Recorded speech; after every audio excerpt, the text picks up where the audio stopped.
I'm Rojo, and I'm going to be watching Freak of Freaks versus P1 in the LCK's regional qualifier live. In fact, this is as it's happening. Chat flies, got bans coming in.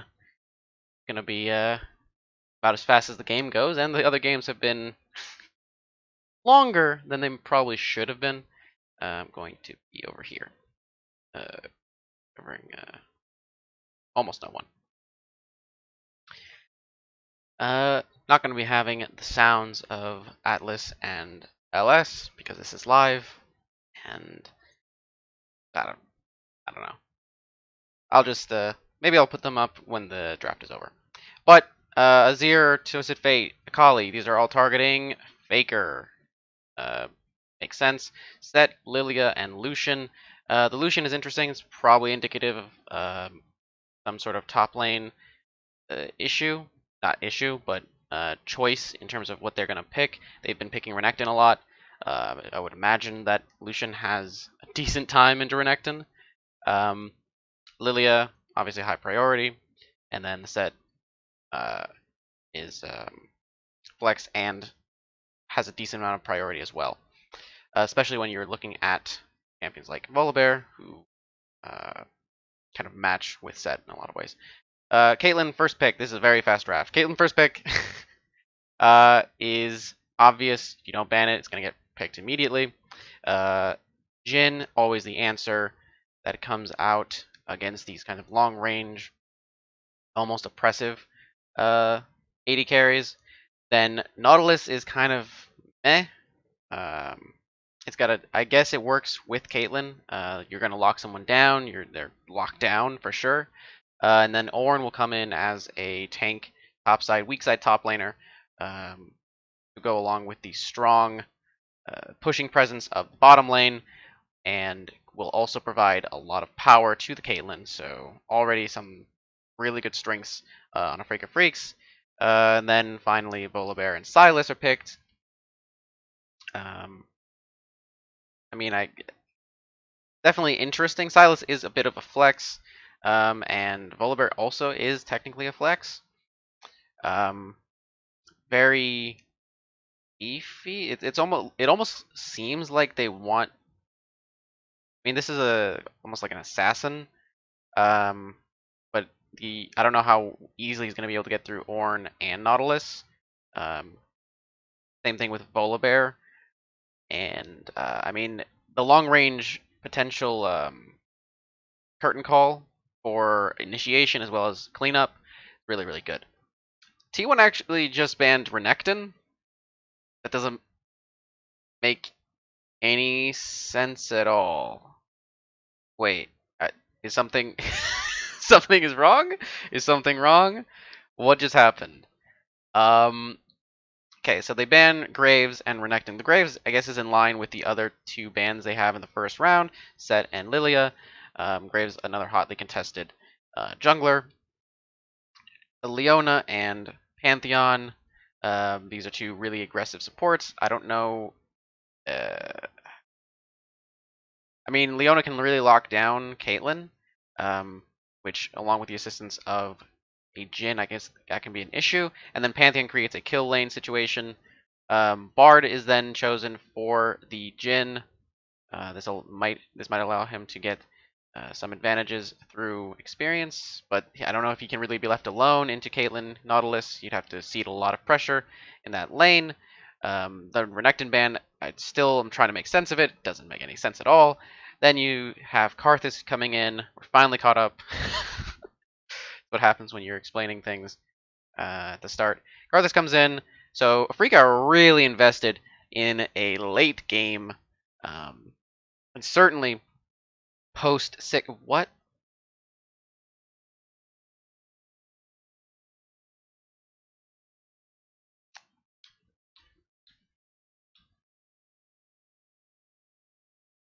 Okay. I don't know what match this Wukong is intending to go. I'm gonna be honest with you. That is Kiana. Is that a troll hover? What is going on? What? That seems to be more in line with It's a very magic damage heavy team, actually. T1 is very, very magic damage heavy. Not entirely sure. I guess Mordekaiser's just going to try to lock down the Caitlyn, and then when you have Caitlyn gone, you presumably should be able to win the rest of the team fight with the 4 others that you have left. Freaker Freaks have such an immense insurance policy uh, in their picks with Ornn, with Karthus, with please position the champions in the right spot, please. Okay. With the Karthus, the Ornn ends up being in the mid lane with the Wukong blind. What did they need to do that? I guess they could have. I guess the idea is that you can, if you get a flex pick, you can put him in either position, and then you pick your matchup based on how you feel about it. I mean, Sylas should not have any ability to kill Ornn, so there's that. Wukong, I don't think is super great into Mordekaiser, but maybe I'm wrong. That's just really unfortunate. Everything was going in a certain direction, and then they just and then they veered off for Wukong. So that's really interesting, to say the least.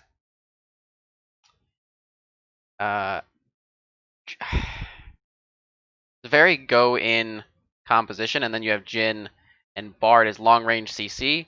So I guess the idea is you use the Jhin and Bard long range, and then you have Sylas and Polar Bear and Mordekaiser to catch them afterwards, or catch them on a flank, or catch them catch targets that are kind of out mispositioned. But it seems so difficult for Mordekaiser, Sylas, and Volibear to really get into a Freak of Freaks if Spirit and Ornn and Mystic all don't clump up. Like, you get one. Okay. I'll listen to them on a low setting. I don't particularly like either of these compositions. To go alongside it. That might just be me. Sticking to the old school. I mean, T1 seemed to have a cohesive strategy. But Sylas, no surprise either on his okay, runs. what? Everything is pretty standard. Is this normal? Pretty much everywhere. Huh. Interesting. And so we're looking for T1 to make moves early, right? Yeah. T1 is most likely going to be the team that tries to make moves early, because if you just let Karthus do stuff to his own devices, it's going to be a problem. Now, we can also play the Karthus minigame here, which Spirit's actually taking a lot of damage. This is not something that Karthus, I mean, I guess he's talking about the, okay, so here's the lockdown potential. Now, Bard should be fine into the Nautilus. I think that should be pretty good. Karthus did take a bit of time on the blue Gromp, but now he's kind of on pace. I don't know. He's probably going to be healthy enough. Maybe, yeah, it seems to be fine. His clear seems to be fine. Obviously, Karthus is one of the fastest clears in the jungle. His laners aren't necessarily dominant, so there is the issue of if Elam wants to, or Elam wants to get into Karthus' jungle, that could be problematic for Karthus. But 252 to 257 is like very he is kiting upward. I don't know if that means that he's not going to go for Krugs. See if he can manage to do it. He didn't juggle the patience on the wolf as good as he could have, so he's going to be missing some time there. It's not the end of the world, but yeah. All right. Okay. Well, he's actually losing out on entire efficiency. At this point, he actually could have completed his entire 6 camps. So there is a bit of, I guess, mechanical error. Why can't you clear?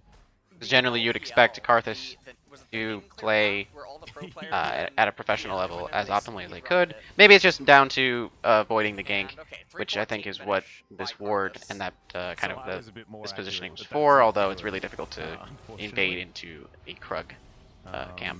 But still. Okay, then of course Spirit moved downwards because it is to the benefit of Canna's gonna have his Mario his bottom himself laners for a little who while. are We've got going to be on pushing. walkabout. This allows him to get this Scuttle Crab pretty much for Kong free. is just gonna pick There's himself no up a real Scuttle issues Crab there. on It looks the as left-hand though side. Keen He's is going actually down using onto his it. pressure, moving Faker down and playing it a getting little bit the respectful. Scuttle Has some Crab, respect which is for really, really good. Karthus This will keep is uh, around, Volibear kind of but down. he is recalled. Volibear doesn't really have super great places to Now, we go. want to talk about sort of Um, how we're going I think to his discuss best these team comps, because I'm looking at and thinking that if this game his is best within ganking lane is $4,000 probably the bottom lane, at 20 minutes, but he did 25 path minutes, kind of then opposite Freaker to are that. very happy. Yes. They're gonna be very Maybe he was happy expecting if a that match is of some the kind. case. Maybe he T1 expected need to really pressure through Karthus to dragons, go from bottom or side to if top, Silas and is now just a he's kind of monster, just floundering then in it's the very red hard to side bring him down. of the opposing jungler. Now he's going to be Especially looking if for a he ends gank up getting on so far ahead that to he's a better Karthus than Karthus. the Freaker Freak's bottom That is lane. definitely going to be one of the scary things to Fairly, look out for, but I mean, Spirit is just on his very adventure obviously here. spotted Now, out. he didn't I'm not get entirely double sure how Scuttle they, Crab. I guess just He did intuition. just get one of them, but Elam, now you can just see how much slower Volibear is. Left to his own devices. And remember, Volibear did not get one of the Scuttle Crabs, but he's just beginning his adventure back to the top side of the map. Wait This a is the minute. discrepancy in That clear is... speed between I these mean, two champions. Silas is not a So when super your strong lanes aren't incompetent, laner the early grid on, just but that moves even. is This is what Karthus not can do what you'd to expect. champions like Set, like Volibear. Okay, And Kana's like probably some going to of have to those teleport beefy, tanky to junglers this who lane, just blitz right by them. Yeah, this is, or this he is chooses classic not LS to. gameplay. This is, you He's can't choosing do not anything to. about it where school Keen is is, kind of so allowing it's the working. lane Alan is to gonna be able stay come back through here, on though, his take side. chickens. It So there's should that. remain Looks like the there. top camp is gonna go over to him as well as, Generally, it take should this remain time, more on his, to towards go back his home. I think Feed- side. Codex could be coming in. And then if Kana We'll teleports, see he where can then the teleport in decides to response, go. if that becomes a consideration. Quite But there it yet. looks like he's choosing to go with the Yeah, you slower see, like if you're seeing no kills and nothing really happening, accumulation, the yes, neutral Freaker are the very neutral happy, accumulation. But on top of that, you've also got the And then it'll jungle being stay on constantly his won side, by the Karthus. keeping him vulnerable. Now, Mordekaiser, once he hits 6, isn't necessarily Spirit that is gonna be vulnerable, level 6 soon. especially to His Karthus path Wukong, was a so little bit that's not stunted necessarily going to by do the anything. play that he ended up trying to go for, Taking but stock of actually, the that's an upside farm, for I mean, T1 because they Karthus, it didn't makes need to sense do that he's that going to so be ahead. his next golem capture was a little bit slow, he's- and now because of The it, way that Karthus he's on the works, opposite very, side of very the map fast from clear, where all his as well respawn as camps are, and constantly attempting he to get RNG'd really bad. as Scuttle high Crab, efficiency on left-hand his camps side. as possible. Karthus is actually Ooh. pathing I don't know into what they're trying to this. do here. There's no Interesting. kill. I don't think he actually gets anything. And It also you might can see be just T1 a really counter because he intelligently doesn't left towards the necessarily bottom have side, anything to making get sure that he does stay on out of position any as part of the map. This is Spirit an is unfortunate gonna choose to go situation though. home, so Elam let's and give it a Faker bit of time. are in the That was river. really They peculiar could have because Mystic potentially auto looked attacked effort for and a pulled the Gromp aggro steal, on which would have Spellcasters, even hurt though the wave was coming Karthus's in, so Mystic upcoming was clear. It wouldn't have been Karthus the end of the waiting world, in that but rush. But he chose to auto attack effort, and it seems actually like they took caused the more wave to risk-averse slow down a great deal, play and then there's no point for Spirit to be there. because they did So not this really is one know of where those Karthus lane was. manipulation things that He probably sometimes should not have been players hit with are that grab, nervous enough but in the fine. moment, and it just ends up looking like, well, why were you there in the first place? Yeah, a little bit weird. Volibear's even with Karthus after losing both Scuttle Crabs. This is a nightmare fiasco. There's a lot more to clear, As Ellis here on is Spirit's kind of side, mentioning, so and we'll this see is what not happens. going to Cycling end up down with a towards kill, the especially top because side Kana is level there's 7. double knockup Keen is actually with a potentially red. killing And himself. work out there is Whoa! definitely He actually had to needs be flash, flashed so by that's Keen. unfortunate. Karthus is now Spirit gets over 6. the wall, but Uh, remember, Canna's- I don't think, it's difficult I don't to know gank what him because he just puts Spirit thinks he's someone going to in death accomplish row. here, As there's the because wall of you could pain, very easily, skills being wait, eaten here by wait a minute. Canna.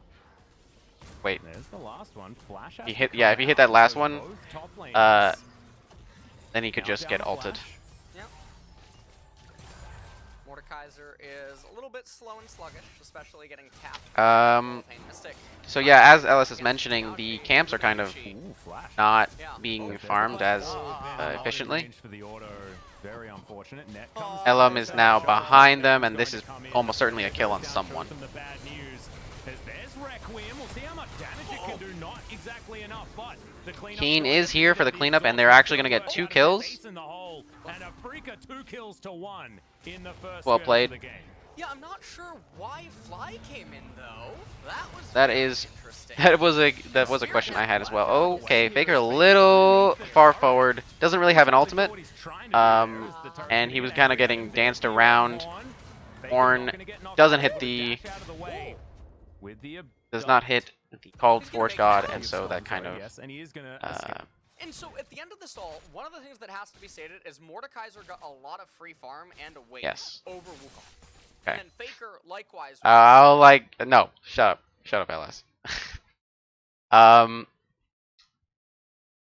he's just doing all the analysis for me. Just no room to talk. Okay. Yes. As he was saying, the Mordekaiser did get a lot of farm off of that play. They did go really ham. I think the double TP was probably unnecessary. I think it was a good response by Keen. Fly was honestly late on his teleport anyway. I don't think he was necessary at all. So maybe a bit of miscommunication. That is a very loud graphic. So now the Mordekaiser is pretty comfortably ahead of the Wukong. I don't know if that's going to stay that way for that long. It's probably not going to alleviate until one of the powers have gone down so that Wukong can kind of start accumulating gold more freely. Faker also has a lead on to Fly due to the kind of misused teleport. And you have a Caitlyn with 1 kill and 1 assist, which is going to be very painful. They are now Jhin and Caitlyn are in line with each other, so that is actually good. In fact, he's ahead. Bard needs to return to the lane so that he can actually farm with them. No one is really doing the dragon, and honestly, that feels like it's more T1's responsibility, which is actually unfortunate because of the bottom lane dominance that Caitlyn. Ooh, my goodness. That Caitlyn and Nautilus provide. That was cute synergy. That could have been really cool. You stasis one target, then you can shoot through them so that you hit the force shot on the Caitlyn, but didn't end up working. Okay, so here they definitely have control over the dragon. They should probably be looking for it. I don't know if they're going to. Seems like that's not going to end up happening. I wasn't aware of LM's pathing previously. Faker is dead. No real ability to get out of that. At least without his flash. I guess maybe if he stole an ultimate, maybe if he stole Call of the Forge God and used it himself, maybe he can get out, but it's probably a little too much. Go back to the jungle camps, or rather to the okay, so T1 are actually starting up the dragon. I don't know if this is necessarily the best play. It looks like Freaker Freaks are willing to give it. Don't know if they necessarily need to give it.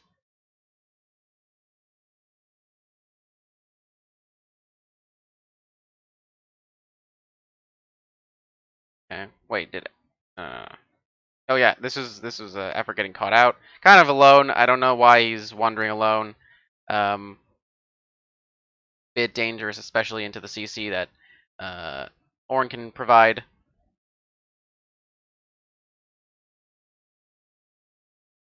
In the picture-in-picture, Faker and Fly are fighting again. They use the Rift Herald on the bottom side to get more gold for the Jhin. They are still even just about. I would imagine that because Effort and Elam shared gold on that, they are. Mystic is probably still in the lead, at least marginally. Gonna be a pretty low value Karthus ultimate without the teleports. They're not really gonna be able to pick up return kills through Volibear's aggression. So it's kind of a misused Karthus ultimate. Don't really like to see that. Karthus kind of moving around. He could be doing his Raptors. Uh, Getting blue is probably a little too dangerous, but okay. Looking to steal Raptors. Elam is here now, so I believe he actually. I believe that the Raptors went to Elam, but maybe I'm wrong. I didn't look at their CS before the Raptors were taken. Probably should have.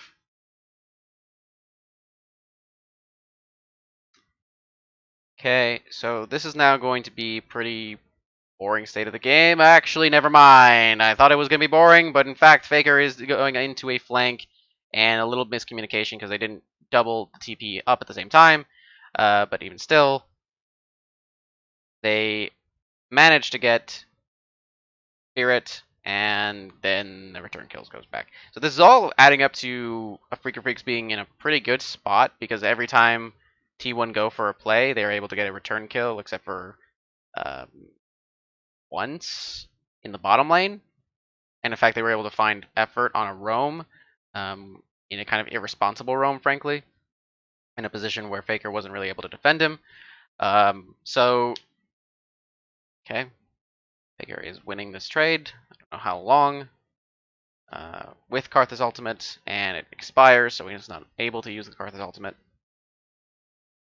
Are there good enough ultimate? I mean, the Wukong ultimate's pretty good. The Karthus ultimate is pretty good. Call of Forge God is pretty good. Yeah. The only one that's kind of not great for Silas is the Caitlyn ultimate. Okay.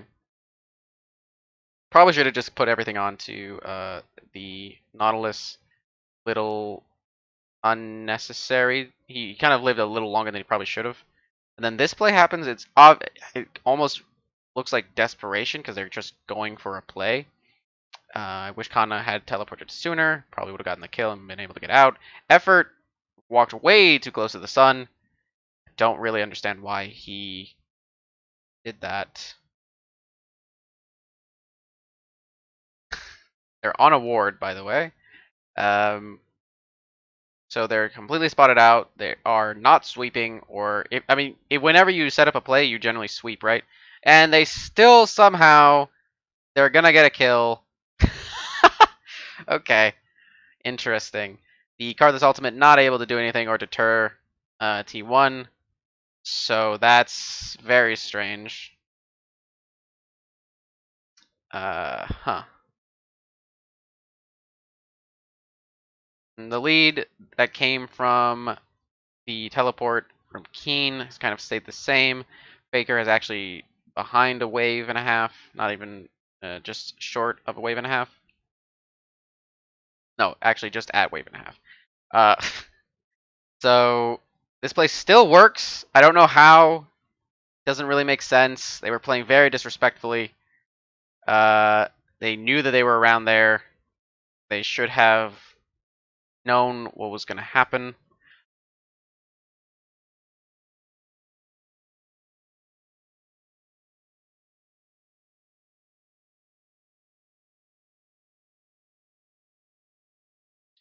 Okay.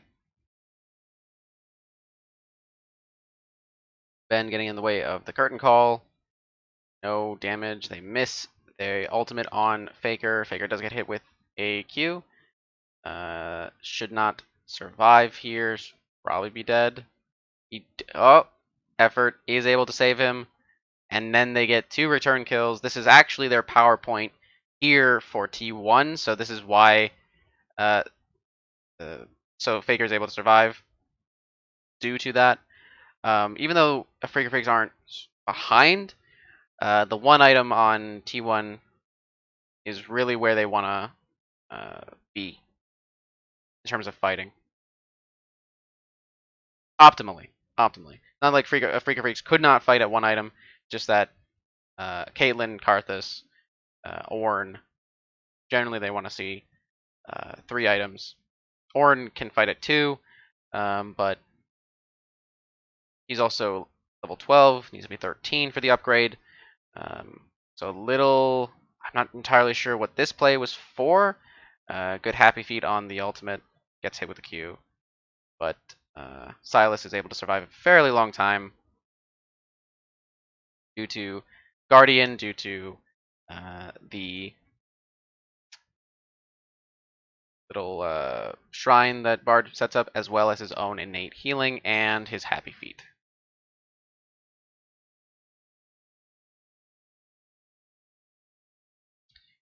So, I mean, the lead is T1's, and they did get Dragon from that play, it seems.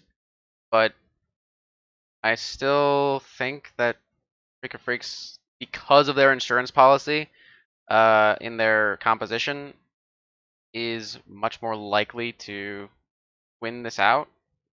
Especially because T1 have been playing fairly risk averse in the other games that I've watched,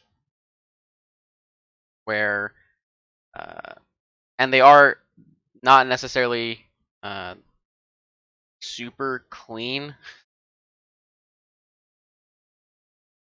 They are able to throw.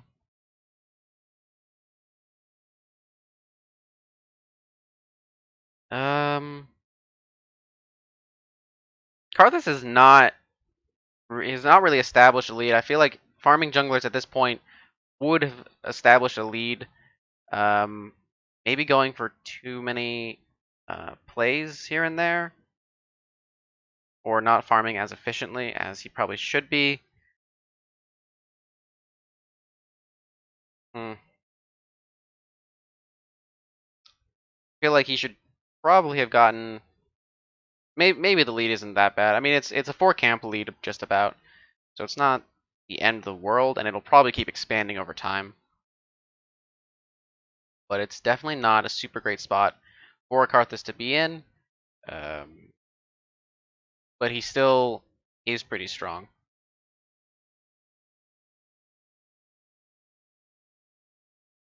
I would imagine that this is going to get stalled out until the next Mountain Dragon.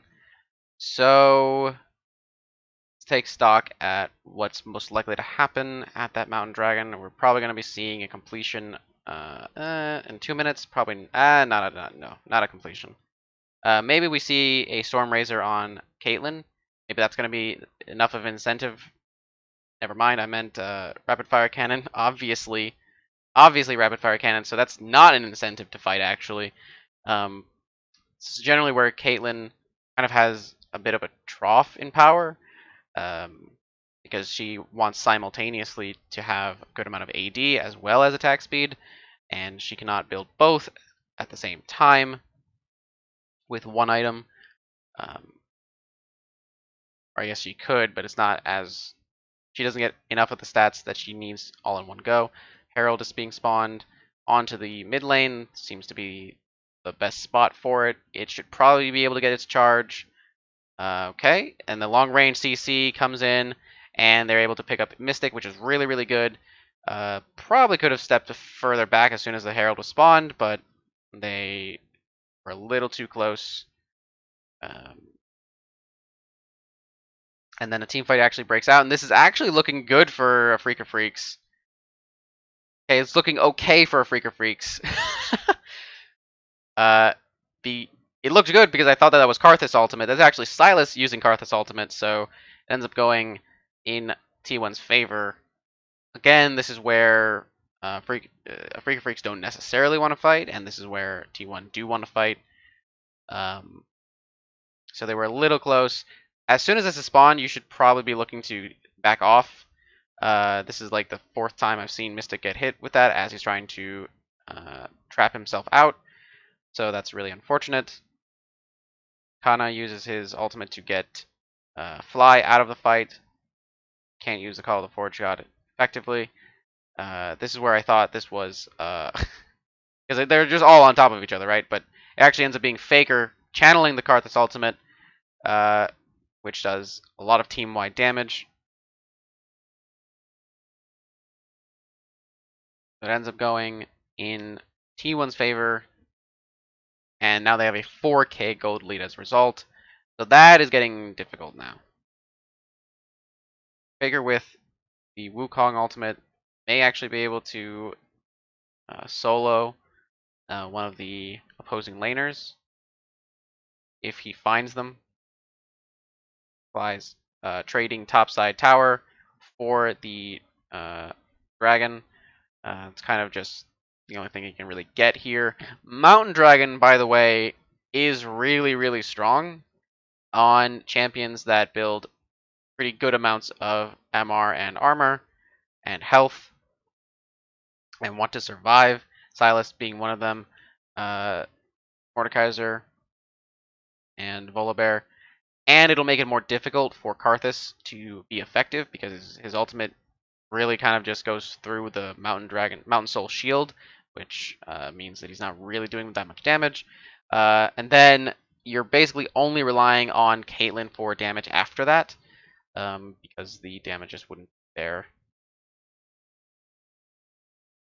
And because I mean Ornn and Wukong aren't necessarily super strong. This is why I didn't necessarily like Wukong. It's a low damage champion. Doesn't really scale. That doesn't really fit what they were trying to do with the rest of their composition. Isn't generally a very good blind pick. What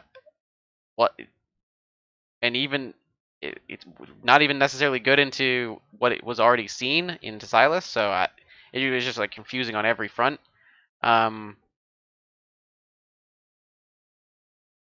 Okay, the lead for the jungle hasn't really expanded too much.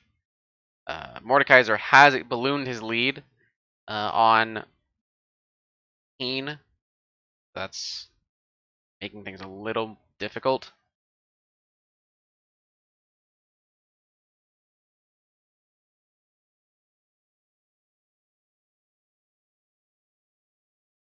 Elam, still don't actually know.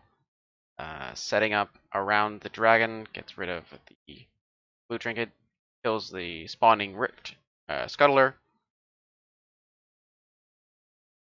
Kana's on the bottom side, kind of threatening a push while his team could be doing the dragon, and now because his team is kind of okay.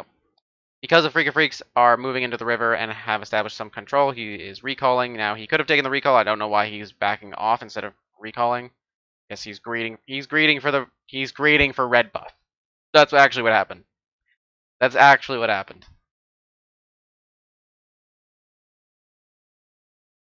I'm pretty sure he saw the red buff spawn and he was like, ah, I can get that. He does stick around though. It's possible he might have been able to complete his Zonias. So that's strange. Maybe he actually can't.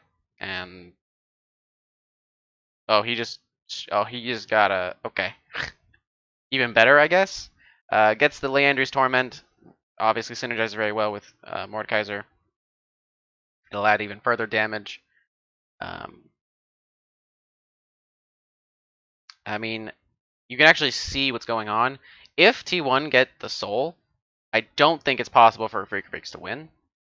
Because, I mean, Mordekaiser is completely, would be able to completely shut down Mystic.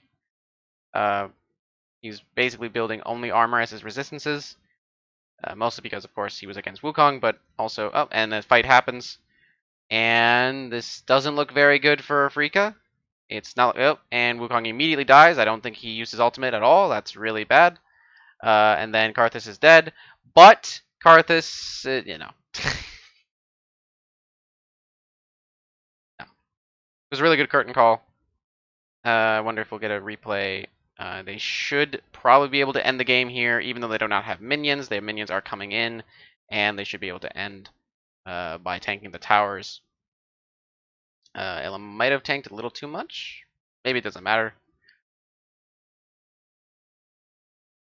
The cannon minions coming in, all 5 are up. Not able to not able to hold out against the lead that T1 had, and kind of were just in position to take a fight for whatever reason.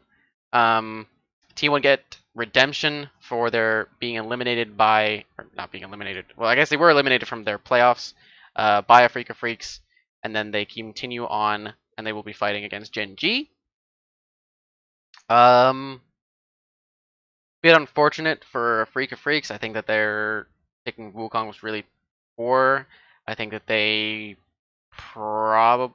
I mean, if they're going to pick that style of composition where they want to get to a certain item thresholds, they should probably be looking for um, the a more reserved and risk averse style, more farming style. But they were obviously in positions that were like, hey, fight us, please. And they weren't really able to answer. Once T1's composition comes online, they're not able to really get anywhere because they weren't really playing to farm up. They were kind of just in T1's face in positions that they really shouldn't be. Probably comes down to the mistake in the mid lane when Mystic was caught during the the second Rift Herald spawn. I think that really opened the game for T1 and really solidified their position. So don't want to cover up his Twitter. That would be so rude. But yeah, I think T1 showed a pretty good amount of aggression, clear understanding of their strategy, development of an actual strategy, even if it's not necessarily the most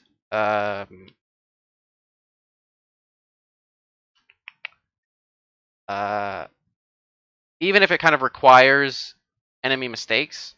I think that's not the end of the world. I think that's actually fine if you believe that those mistakes are actually going to happen. And so T1 were able to kind of capitalize on that, use the composition that they developed. Not a bad game. Not a bad game. In fact, probably by far their cleanest game that I've watched during this series. I've been Rojo. I don't know why I just finger gunned my camera. Whatever. Bye.